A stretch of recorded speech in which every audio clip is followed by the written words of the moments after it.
Welcome to the GCN Tech Show. This week we're discussing if you could only have one vintage bike for the rest of your life and you had to ride that bike from now till the end of your days, what would you pick and why? We've also got loads of hot tech, including a new Campagnolo group set, a new bike from Brompton, new wheels from Mavic, we have a new team bus, and we've also got the weirdest aero fairing I have ever seen. Let's do it.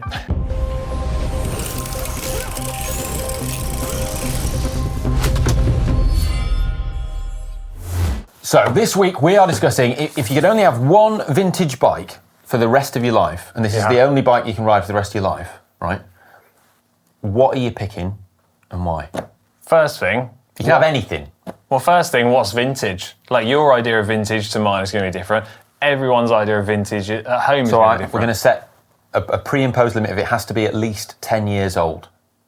That's not even that old. So you can have anything, like it's 1800 you can have. Yeah, okay, I'm guessing that. A velocipede if you want. Pre-2014, right? Yeah. Quick maths on me there, that was brilliant.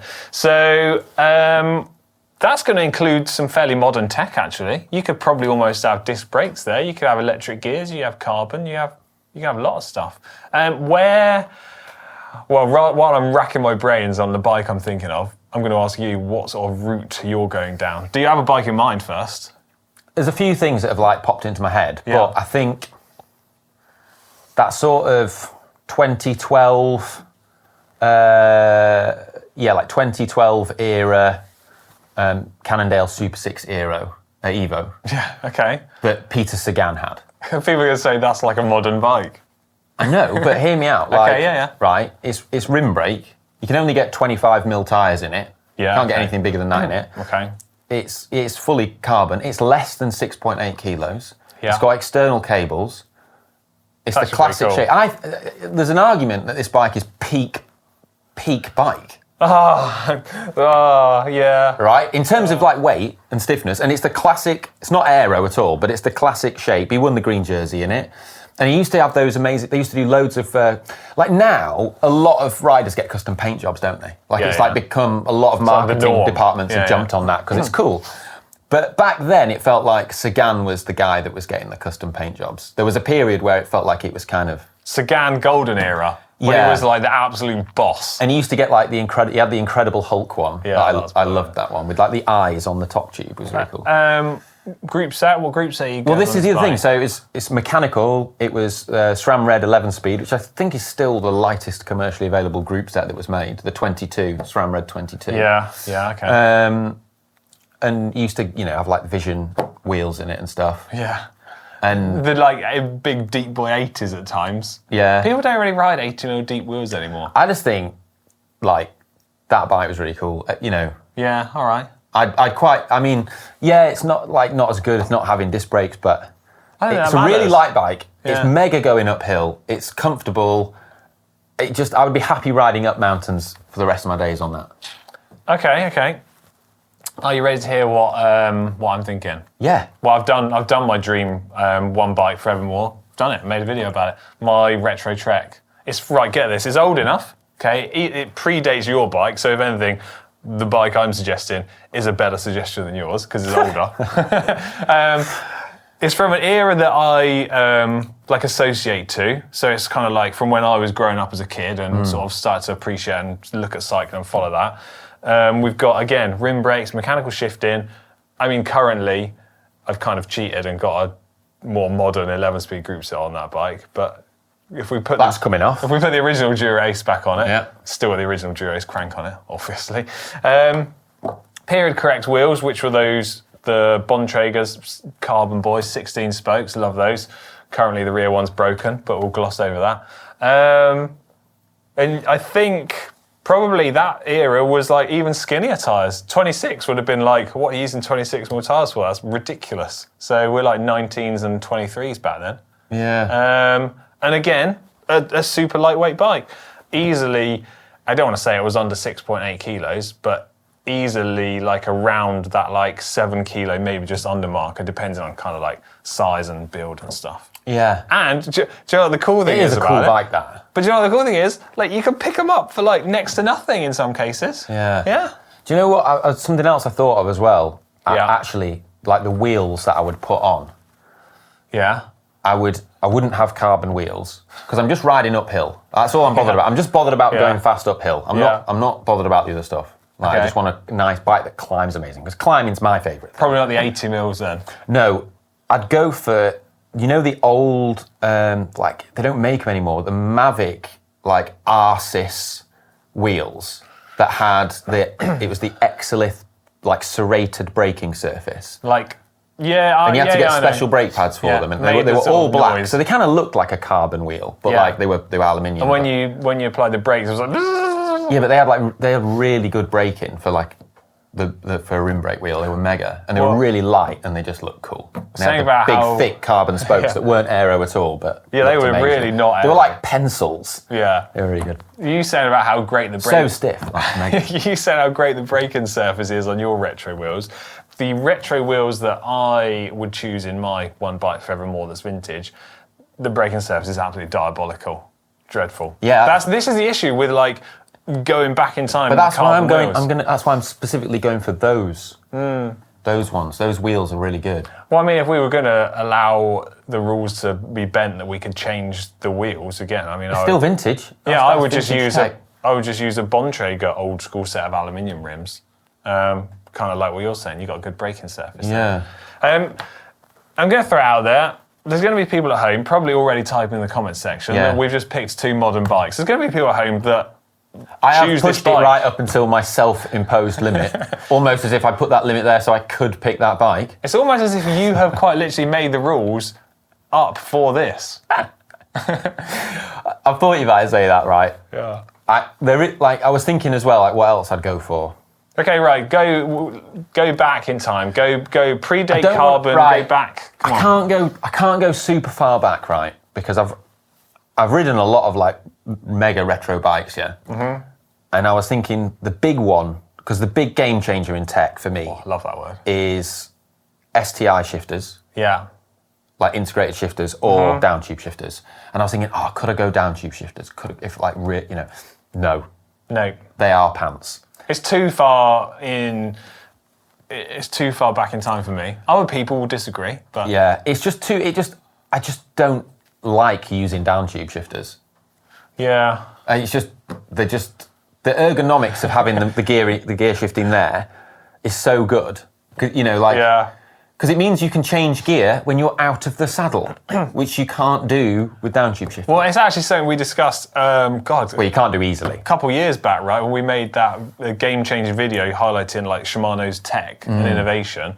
Can you believe there was a certain year or period where you had some people racing with down tube shifters and some people using dual control levers? Absolutely nuts. Like that is unfair. That's not fair to have that. So, with that considered, I would go for a Colnago Master Olympic. Oh. So that bike came after the Colnago Master. So the Master was in I'm looking at like 1984. Yeah. I mean, we made a GCN Plus film about Colnago. It was great, and I met Ernesto, and it was amazing. And I had a look at his collection for days. And it was great. So I learned all about Colnagos, right? Yeah.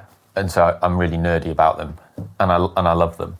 But like, the Master Olympic came out in the 90s, and in the 90s that was like the bike. That was like, oh my God, like incredible. Yeah. And then that also means, because it's in the 90s, it could then have Super Record on it, rather than just Record, and you can have it had then, dual Campagnolo's equivalent of dual control STI levers. Yeah. So I don't have to have down tube shifters. And then I could put on some Campagnolo wheels with the really nice cup and cone bearings. Yeah. And also they had by the 90s, they'd got the triple spoke lacing. They're cool, that is cool. Which I think is really cool. So I'd probably go with that. I mean, I think the Colnago Master example you've given it, a mega bike, but I just can't... Finelli quill bar and stem as well. I just can't quite associate to that era of bike, because it's like, it predates me. Like, I was born in 1990, so... I know, but like, you can look at an E-Type Jag and go, it's beautiful. I can appreciate all that stuff, but if I was to choose one thing forevermore, I would want something to be from the era that I lived in. Like, And I think people at home are going to feel the same. Someone that's watching the show and is maybe, I don't know, 70 years old is going to go, well, your bike's way too modern and new. You want something from, like, I don't know, 1920 or whatever. And I think everyone's idea of, well, I mentioned this in other videos before, everyone's idea of retro vintage is totally different. There is no right or wrong, but there's some incredible tech from back then, right? Yeah. I think tech that you, even if you put it into like a modern setting, this is mega. Yeah. I just love the other thing is when I was thinking about this, is like if riding, like, we all get older, right?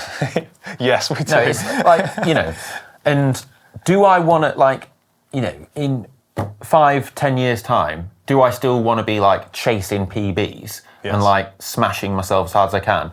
No, I don't. Well, you go ride around to Cafe on your Colnargo Master.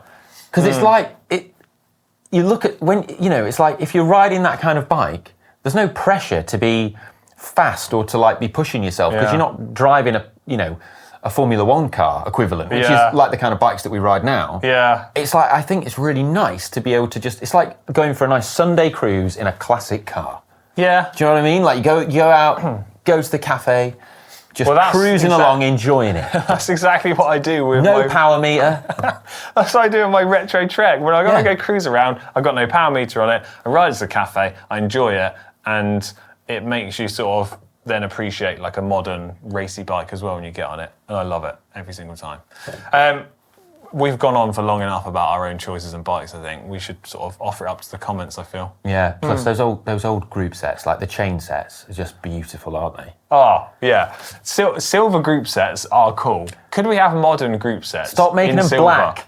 Yeah. Like, bring it back. Make just nice polished silver ones. If I could polish up a modern group set, make it silver. If only you had a few spare Dura Ace chain sets lying around. I do, and I know you do. In there. It's in the ideas drawer. I'm just trying to weigh up how much time I want to dedicate to polishing up a Dura Ace crank.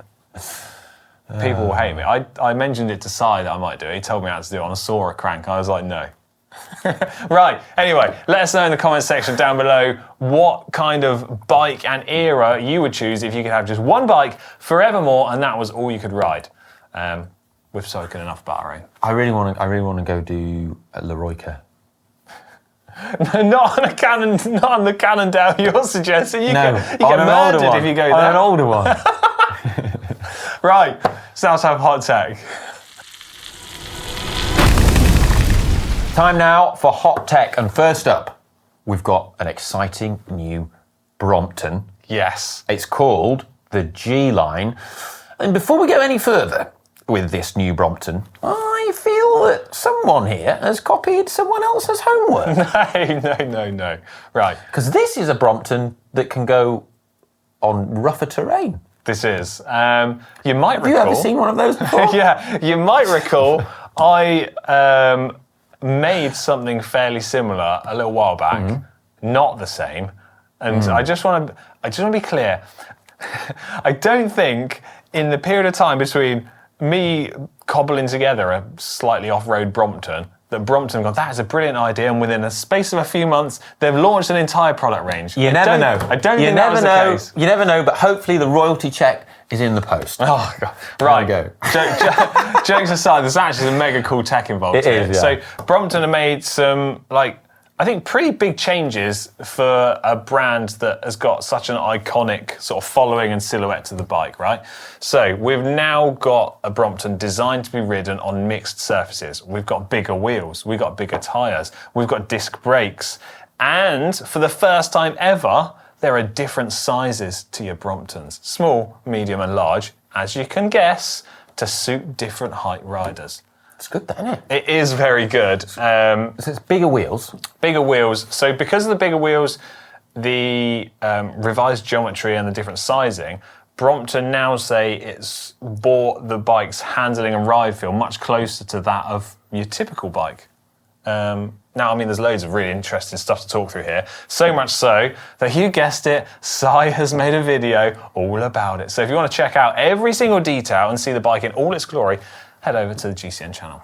It does look cool. Yeah. Next, we've got some new wheels from Mavic. Yes. And this is a sub 1,000 £1,000 wheel set. I think so. We might be wrong, or it might be €1,000. Yeah, so 1,000. Yeah, same. which is a bit nuts, really, because like that's kind of like the big sort of headline about these wheels. But you think like, yeah, if we go back like 10 years ago, Yeah. like the Mavic Sirium was the like a upgrade go-to wheel, upgrade. and it was like 450 quid. Yeah, And that was like a fancy set of wheels if you got those on your bike. Yeah, it's kind of crazy. Right, I've got some information here, and Mavic have listed out what the three main strengths of the wheelset are. Acceleration and control, due to the light weight of the carbon fibre rim. Optimised stability and aerodynamic performance with a 42mm rim profile. And flat spokes, they say, suitable for all types of slope.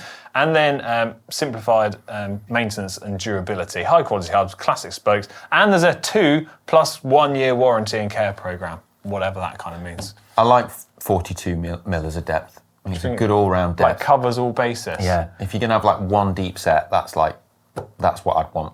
There's one crucial bit of information I need to look up, and that is the weight, so we might have to pause. Okay, so the wheels are using Mavic's own QRM ID360 hubs, and they're using bladed J-bend spokes. Do you want to know the weight of these wheels? Of course. Of course you do. 1,595 grams. Decent. There you go. What's next in hot tech? Exciting. We've got a new group set. Yeah. So this is from Campagnolo, and they've brought out a special edition of their wireless Super Record. It's called Super Record S. I see what they've done with the name. First of all, it's got a matte black finish on it, and the other big thing is that it's priced slightly lower. Yeah. So the other one, the top of the range one, has Super Record. wireless, has a retail price of about 4,500 quid. It's a lot. So it's a lot in pounds, euros, or dollars. So you say they've made it cheaper, but essentially it's just an ever so slightly less expensive group set. It's still very premium, right? Yeah, so they've reduced the price of this one to 3,600-ish, in line with Jura Ace's retail price. Okay. They say they've been able to do that by not using some of the exotic materials that are used. Mm-hmm. So the materials aren't quite as expensive that are used to make this one. As a result, it's 150 grams heavier than the normal one. Yeah. But 150 grams... In the grand scheme of it, it's not much, is for it? about £1,000 saved is quite a lot, isn't it? It's good in my eyes. And there's some other changes as well. So the gearing options have changed on it. I think this is really important, and we'll discuss why as well in a second. So now they offer an additional cassette. So they previously offered the 1029, and there was a 1025. On the other Super Record. Yeah. This one, they offer the 1029, but now they also have an 1132 cassette. So bigger ratios. Bigger at the back. And the chain set options have changed. So now they've got more of those sort of classic chain set options and things that are more kind of what the pros are using now. So we've got 3954, 3953, 3652, but and we've also got a 3450. Yeah. But if we go down even further, if you want like massive gears for climbing and you want to go cruising around, you've got a 3248 and also a 2945. I have a feeling you are going to want to make use of some of these gears pretty soon. Should we explain why? Well, hopefully, yeah. I've got a mental challenge coming up in Italy. Yeah. And I think I might need these. They're really easy gears, yeah. I'm going along too, but I'm not going to be doing the crazy challenge. I'm going to be supporting you. Giving me snacks. Good snacks all round. Actually, talking about this crazy challenge you're going to do in Italy, which we'll be obviously making a video about, I've picked out something to try and help you here. Yeah. So, comfort, important on big epic rides, yeah? Tell me about it. Last time you did your Tour de Stations epic, sore neck and you had sore hands, didn't you? That was the thing that I actually found the hardest. The pedalling and the power that I was doing was the same as what I was doing at the start. Yeah. Like, that was fine. I could keep going and riding. The rest of your body. It was my neck and my hands that were just... Okay, so to help you out, Selle Italia make a shaped and formed gel insert which goes over your handlebars on the tops and curves around by where the hoods sit, and then there's also a section that goes on the top of the drops and it goes in between your bar tape to give a little bit of extra comfort for you. So I think this is going to be perfect. Yeah, we'll get some padding in. Yeah. I'm well up for that. Right. Then also we need to move on to what I can only deem as the weirdest aero fairing I've ever seen. Hit me. I sent you a picture of this the other day. So Oh, yeah. The Ram Air fairing. Oh, Let me get this right. So, I mean, is it April 1st today, or have I just... I know. What? I just look at it. You know, like aerodynamics is funny, right? But every now and again, you look at something that someone claims is aerodynamic, and you just go, that cannot be faster. Okay, so it's on... But we might be wrong. Like, because I say it's funny because you don't know until you test something. Aerodynamics are a weird thing, right? Yeah, it's like people... I remember watching the Olympics in 2012 when Wiggins won, and some of the riders were using the POC Tempur helmet in 2012. And Chris Boardman was commentating, and he was going, do you know what? Like, I'm looking at that helmet, and there's no way that's faster. And then roll on, and then, like, people are still using that helmet now. Like... Okay, well, so it's essentially an inflatable rucksack that's formed into a giant aero fairing. I mean, we're going to have a picture to show everyone because it looks absolutely out of this world. But the company Ram Air Fairing say it's also for safety too. Now, I don't know if I feel like we need this in cycling, but you can let us know in the comments section down below. I'm going to be leaning towards it's probably a no from me. Right, it's the classic thing. How many watts does it have to save you in order for you to wear that? On the club run. On the club run. Yeah. It's got to be saving me at least 20 watts, maybe more. So if that saved you 20 watts, you would have that. You'd 30. It's got to save me 30 watts. 30 watts. Because I'm getting scared now. You got me running scared. Peer pressured you. Yeah. There you go. Right. Well, let's find out how many watts it saves, and then next week. Yeah. And then finally in Hot Tech, actually, we have got an exciting partnership to announce with our channel. And it's with Volkswagen Commercial Vehicles, who have come on board to help support what we do and supporting some of our epic events and journeys that we go on. Yeah, which is mega. And it's super useful because we use vehicles all the time. We rely on them in order to go places, to film the videos and challenges that we do in like cool locations. Yeah. So yeah, like proper stoked about it. Well, it was only this weekend we were making good use of it, right? Yeah, with the electric ID Buzz. Yeah, to take us to London so that we could do London to Brighton. And, well, it was, it just served as a mega team bus, didn't it? Yeah, we travelled back in style, that's for sure. I didn't. Why did you cycle home? Well, that's part of, I need to get the training in, for panic training for my big thing that we mentioned earlier. That's a really good point. Right, more Hot Tech next week. Yeah. Okay, it's now time for comments of the week. These are the comments you left from last week. Underneath the 75-tooth massive chainring video that we did, Philip Cooper 8297 says, "That's not a chainring, that's a table saw blade." It does look like a circular saw, doesn't it? Yeah, it's scary. Tribo Bike says such chainrings are useful for small-wheeled bikes, like folding bikes or recumbents. You're right. We totally overlooked that. We did overlook that. Yeah. You're right. Yeah. What we've got here. And Kwamecom says, there's a London cyclist on Strava called Mean Cycling. He rides this exact crank pretty much on a daily basis, and he's fast. The exact crank? He's got more endurance cranks than me. Well, no, he's got the chain ring. Okay, right. He does, and he shout out to Mean Cycling. Yeah. He's clearly stronger than we are. Yeah. But it was actually a chance encounter with him when I was riding with my friends in London. I bumped into him and we were speaking, and I spotted his chainring, and I was like, what on earth is that? And he told me about it, and that's why I decided to make that video. So when you rang me up and like, buy this chainring now, Alex, that was what was your inspiration? Yes. Oh. I actually looked back on Amazon the other day and it's sold out now. You can't buy it I think they only had two. Mean Cycling bought one, and we got the other one. Right, then underneath the chain waxing mistakes video that you made, because, I mean, you love chain waxing, right? You do as well. I mean, I do, but you're next level love for it. Cycle the Nation says, I've gone back to drip wax. This is far too much faff. Crying, laughing emoji face, turn to the side. 1 minute, adding it every few rides. If you're still looking after your chain, it'll last well, and for the sake of 1 watt, I simply can't be doing with all of that. Yeah, fair enough. Fair enough, and I think that's the beauty of it. If you want to just use the drip-on, it's great as well. The drip-on stuff's really good. It's one of the freedoms that's afforded to you, right? It is, yeah. Under your Di2 secrets video, Jason Ree says, love my Di2. Definitely a wow factor. When I got it, I wouldn't move away from it. But yeah, I mean, hands down, like, electronic shifting is a wow factor when you get a new bike. I'd just say, like, if you've never tried Di2, right? Yeah. And it's out of your budget, don't try it. Yeah. Just don't try it. Yeah, you're going to get yourself hooked. It'll ruin. It'll just What is it? People call it like a gateway drug. Maybe it is. Yeah.